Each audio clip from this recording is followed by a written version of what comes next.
વડાપ્રધાન નરેન્દ્ર મોદી ચૂંટણી પ્રચાર માટે હરિયાણા પહોંચ્યા હતા। તેઓ સૌથી પહેલા અંબાલા પહોંચ્યા હતા। અહીં પૂર્વ સીએમ મનોહરલાલ ખટ્ટરે તેમનું સ્વાગત કર્યું હતું અને આ પછી પીએમએ રેલીને સંબોધિત કરી, જેમાં તેમણે ઇન્ડિયા ગઠબંધન પર નિશાન સાધ્યું હતું। તેમણે કહ્યું કે અયોધ્યામાં 500 વર્ષની તપસ્યા બાદ રામ મંદિરનું નિર્માણ થયું છે। રામ મંદિરને લઈને આખો દેશ ખુશ છે, પરંતુ કોંગ્રેસ અને ઇન્ડિયા ગઠબંધનના નેતાઓ મંદિરને લઈને અપમાનજનક વાતો કરે છે। પીએમએ કહ્યું કે કોંગ્રેસને મહિલાઓ, ખેડૂતો અને યુવાનો સાથે કોઈ જ લેવા દેવા નથી। કોંગ્રેસને માત્ર મતોની ચિંતા છે। તેમણે વધુમાં કહ્યું હતું કે મેં હરિયાણાની રોટલી ખાધી। વડાપ્રધાન નરેન્દ્ર મોદીએ સોનીપતમાં પણ રેલી કરી હતી।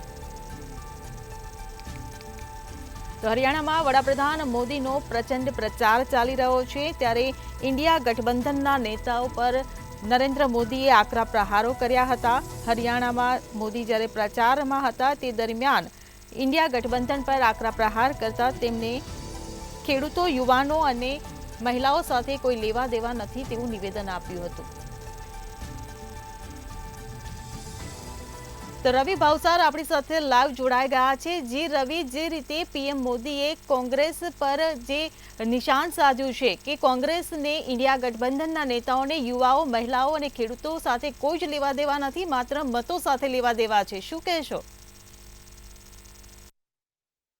જી બિલકુલથી જો વાત કરવામાં આવે તો લોકસભા ઇલેક્શન 2024ને લઈને જ્યારે વડાપ્રધાન નરેન્દ્ર મોદી દેશના અલગ અલગ જે રાજ્યો છે તે રાજ્યોની અંદર રેલીઓ અને જે સભા છે તે સભા સંબોધન છે તે સંબોધન કરતા હોય છે। સાથે જ જો વાત કરવામાં આવે તો વડાપ્રધાન નરેન્દ્ર મોદી આજે હરિયાણા ખાતે પહોંચ્યા હતા અને હરિયાણાના અંબાલામાં જે સભા છે તે સભાનું આયોજન છે તે આયોજન કરવામાં આવ્યું હતું। ખૂબ જ મોટી સંખ્યામાં ભારતીય જનતા પાર્ટીના જે કાર્યકર્તાઓ છે તે કાર્યકર્તાઓ વડાપ્રધાન નરેન્દ્ર મોદીને સાંભળવા માટે પહોંચ્યા હતા। વડાપ્રધાન નરેન્દ્ર મોદી દ્વારા જે અંબાલામાં જે સભા છે તે સભાની શરૂઆત ભારત માતા કી જયના નામથી શરૂ કરવામાં આવે છે। સાથે જ જય હરિયાણા થી જે ગુંજ છે તે ગુંજ કરવામાં આવી હતી। સાથે જ જો વાત કરવામાં આવે તો વડાપ્રધાન નરેન્દ્ર મોદીએ કોંગ્રેસ અને ઇન્ડી સંગઠન છે તે ઇન્ડી સંગઠન ઉપર જે આક્ષેપ છે તે આક્ષેપ કર્યો હતો કે જે પ્રમાણે 500 વર્ષથી જે રામ મંદિરનો મુદ્દો ક્યાંક ને ક્યાંક અટવાયેલો હતો તે રામ મંદિરનો મુદ્દો છે તે તેમની સરકાર દ્વારા જે પૂર્ણ છે તે પૂર્ણ કરવામાં આવ્યો હતો। હાલમાં તો જો વાત કરવામાં આવે તો જે પ્રમાણે લોકોની આસ્થાનું કેન્દ્ર છે તે કેન્દ્ર રામ મંદિર રહેલું છે, ત્યારે જે રામ મંદિર છે તે રામ મંદિરનો જે વાત છે તે વાત દરેક સભામાં વડાપ્રધાન નરેન્દ્ર મોદી દ્વારા કરવામાં આવે છે। અને સાથે જ જો વાત કરવામાં આવે તો કોંગ્રેસ અને ઇન્ડી સંગઠન છે તે ઇન્ડી સંગઠન ઉપર પણ ક્યાંક ને ક્યાંક જે પ્રહાર છે તે પ્રહાર નરેન્દ્ર મોદી દ્વારા કરવામાં આવે છે। જે પ્રમાણે જે ઇલેક્શન છે તે અલગ અલગ રાજ્યોમાં છે તે પતી ગયું છે, ત્યારબાદ જે ઇન્ડી સંગઠન છે તે ક્યાંક ને ક્યાંક જે તાશના પત્તા છે તે તાશના પત્તાની જેમ તૂટી ગયું હતું સ્પષ્ટપણે લાગી રહ્યું છે। જો વાત કરવામાં આવે તો હરિયાણામાં જે પ્રમાણે જે ખેતી વ્યવસાય સાથે ખૂબ જ મોટું સંપ્રદાય છે તે સંપ્રદાય જોડાયેલો છે। સાથે જ જો વાત કરવામાં આવે તો હરિયાણા એટલે ખેત પેદાશનો પ્રદેશ છે તે પ્રદેશ કહેવામાં આવે છે। જે પ્રમાણે જે ખેત પેદાશોનું ઉત્પાદન અને વધારેમાં વધારે નિકાસ થાય તે પ્રમાણે જે કેન્દ્રની સરકાર છે તે કેન્દ્રની સરકાર જે ગાઈડલાઈન છે તે ગાઈડલાઈન લાવી રહી છે। સાથે જ જો વાત કરવામાં આવે તો જે પ્રમાણે જે હરિયાણાનો જે પાક છે તે ક્યાંક ને ક્યાંક વિદેશોમાં વધારેમાં વધુ એક્સપોર્ટ થાય તેને લઈને પણ જે પ્રયત્નો છે તે વડાપ્રધાન નરેન્દ્ર મોદી દ્વારા કરવામાં આવે છે।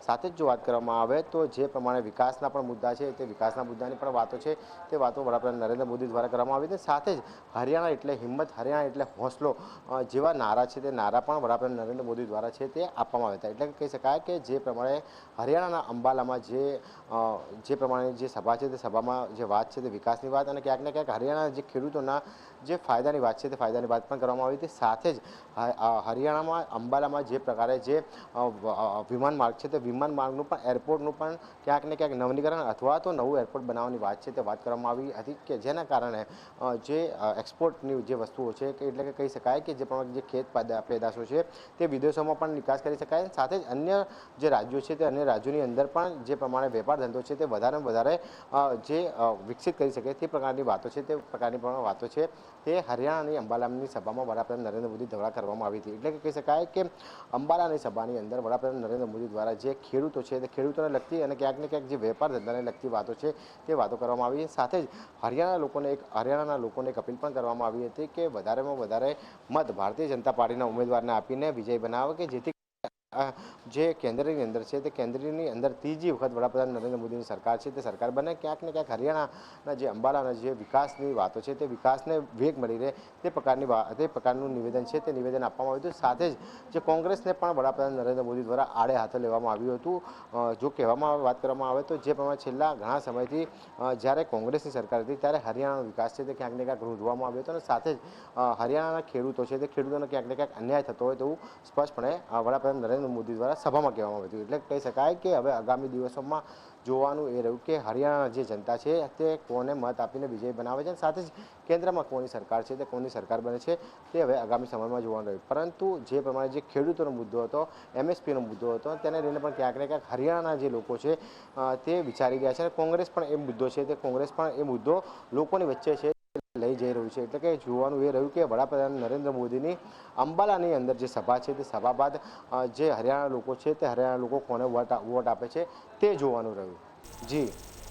જી રવિ, સમગ્ર માહિતી બદલ આભાર. તો હરિયાણામાં પીએમ મોદીનો પ્રચંડ પ્રચાર, ઇન્ડિયા ગઠબંધન પર તેમને પ્રચાર દરમિયાન નિશાન સાધ્યું. રામ મંદિરનું અપમાન કરતા હોવાનો પણ કોંગ્રેસ પર આરોપ લગાવ્યો.